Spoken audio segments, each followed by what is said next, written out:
Macro indicators इस वक्त हम कंट्रोल में आते हुए देख रहे हैं। हमारे मुल्क की और जो इस वक्त इकोनॉमिक टीम है वो किसी ना किसी तरह से बहरहाल इन इंडिकेटर्स को कंट्रोल करने में कामयाब रही है। तो अब ये जो डेट रोल ओवर्स हैं, इसके बारे में क्या स्ट्रेटजी अपनाई जा सकती है? इनसे कैसे छुटकारा मुमकिन है आने वाले चंद माह में या सालों में?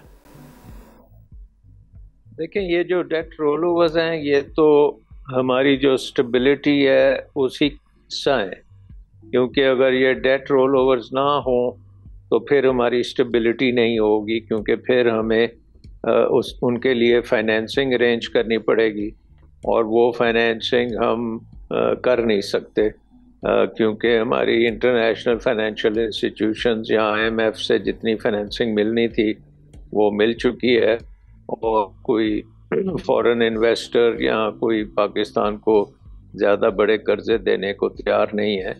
सो ये जो स्टेबिलिटी है उसका हिस्सा ये है कि जो रोल ओवर होने हैं डेट्स वो रोल ओवर होते रहेंगे, और बल्कि इन दोस्त ममालिक ने आईएमएफ को भी गारंटी किया हुआ है कि वो रोल ओवर करते रहेंगे और उसी की बेसिस पे आईएमएफ आगे लेके चलती है। अब इशू सिर्फ ये है कि हम ग्रो क्यों नहीं कर रहे। ग्रो इसलिए नहीं कर रहे क्योंकि हमारी जो स्टेबिलिटी है एक बड़े लो लेवल इक्विलिब्रियम पे ये स्टेबिलिटी चल रही है, जिसमें ग्रोथ पॉसिबल नहीं है। और अगर हम ग्रोथ करेंगे तो जिस तरह की हमारी इकोनॉमी है तो फिर हमारे करंट अकाउंट डेफिसिट्स एकदम बड़े होने शुरू हो जाएंगे और उनको फाइनेंस करने के लिए फिर हमें बहुत कर्ज़ों की ज़रूरत है और वो कर्ज़े हमें मिल नहीं सकते। सो ग्रोथ करने के लिए हमें बेसिक रिफॉर्म्स करने की ज़रूरत है, और वो रिफॉर्म्स जो हैं बेसिकली हमें इन्वेस्टमेंट चाहिए जो कि हमारी इकोनॉमी को मॉडर्नाइज करे और competitive करे और प्रोडक्टिविटी को इंक्रीज करे और एक्सपोर्ट ओरिएंटेड जो है इकोनॉमी की कैपेसिटी उसको बेहतर करे, ताकि हम एक्सपोर्ट कर सकें और उसकी एक्सपोर्ट्स के साथ हमारा एक बैलेंस आए, जिसमें हम पुराने कर्जे भी कुछ थोड़े बहुत पे ऑफ कर सकते हैं और नए कर्जों के लिए भी हमारे पास कैपेसिटी बन जाए। सो उसको करने के लिए हमारी इकोनॉमी को काफ़ी बेसिक रिफॉर्म्स की ज़रूरत है, और उसमें इन्वेस्टमेंट ओरिएंटेड रिफॉर्म्स बहुत इम्पोर्टेंट। उसमें टैक्स की जो हमारा निज़ाम है, टैक्स बहुत ही कोर्सिव निज़ाम बन चुका है और टैक्स का दायरा जो है उस पे बिजनेसेस का और अवाम का कोई ख़ास ट्रस्ट नहीं है।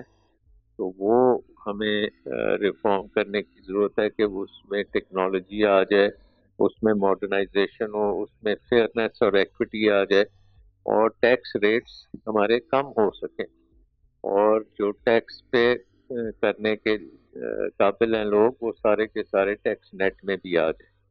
तो उसको बिल्कुल ही आपको एक नया अदारा तकरीबन बनाना पड़ेगा जो ये सारे काम कर सके। दूसरी चीज़ ये है कि हमें अपनी जो रेगुलेटरी एनवायरनमेंट है वो इस वक्त बहुत ज़्यादा ब्यूरोक्रेटिक है, उसको हमें ओरिएंट करना पड़ेगा मार्केट इकोनॉमी की तरफ।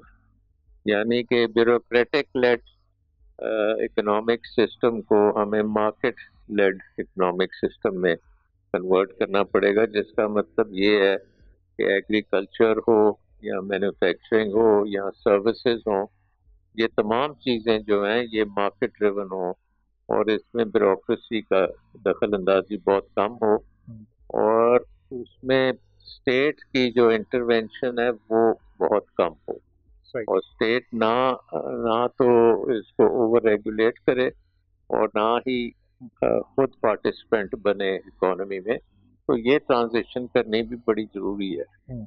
और क्योंकि हम पिछले 25 प्रोग्राम्स जो आईएमएफ के हुए हैं उनमें हम ये रिफॉर्म्स नहीं कर सके अभी तक, और इस प्रोग्राम में भी अभी तक ये रिफॉर्म सामने नहीं आए। तो आई थिंक सबसे बड़ा हर्डल इस वक्त जो है इकोनॉमिक रिवाइवल और इकोनॉमिक ग्रोथ में, वो यही है कि लैक ऑफ स्ट्रक्चरल रिफॉर्म्स।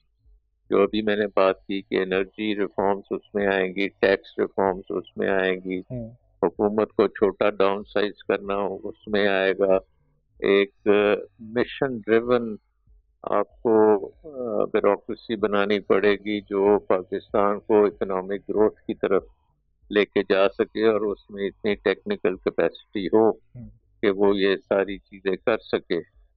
तो वो अभी नजर नहीं आ रहा, अभी बिजनेस एज यूजुअल नजर आ रहा है। सही। अच्छा सलमान साहब, अभी 2 रोज़ पहले सलमान अहमद साहब यहाँ पर मौजूद थे मेरे साथ प्रोग्राम में, जो एम्बेसडर फॉर इन्वेस्टमेंट भी हैं और कुछ कमेटीज़ जो कि डायरेक्टली प्राइम मिनिस्टर भी जिनको देखते हैं उन कमेटीज़ में भी वो शामिल हैं, जो कि पाकिस्तान में इन्वेस्टमेंट लाने में बड़ा अहम किरदार अदा कर सकती हैं। तो वो उनकी जानिब से बताया गया कि ये टैक्स रिफॉर्म्स इस पर काम शुरू हो चुका है। बहुत सारे ऐसे प्रोडक्शन यूनिट्स हैं जहां पर बस कैमरों की तनसीब होना शुरू हुआ ही चाहती है, और रिफॉर्म्स को लेकर इस वक्त हुकूमत खासी संजीदा है। राइट साइजिंग पर उनका बड़ा फोकस है और आने वाले चंद माह में उन्होंने कहा है कि ये उस पर नताइज भी लोगों को देखने को मिलेंगे, खासी हद तक इम्प्लीमेंट भी पॉलिसीज़ होती नज़र आएंगी।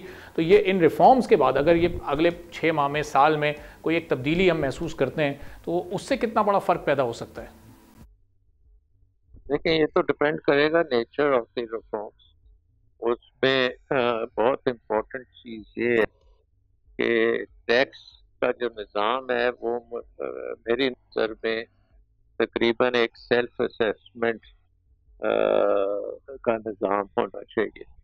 यानी कि बिजनेसेस और इंडिविजुअल्स अपने तौर पे अपना टैक्स असेस करके वो रिटर्न फाइल करें और उसको एक डिजिटल तरीके से वो सारी चीज़ें प्रोसेस हों और उनके जो है असेसमेंट को एक्सेप्ट कर लिया जाए और जिनको आपने ऑडिट करना है उसकी ऑटोमेटिक ऑडिट का निज़ाम बन जाए और वो भी फेयर होना चाहिए ऑडिट का निज़ाम, जो कि सारे ट्रस्ट करते हों। और इसके साथ साथ आपको टैक्स रेट्स और टैक्स की जो इक्विटी है उसको भी देखना पड़ेगा।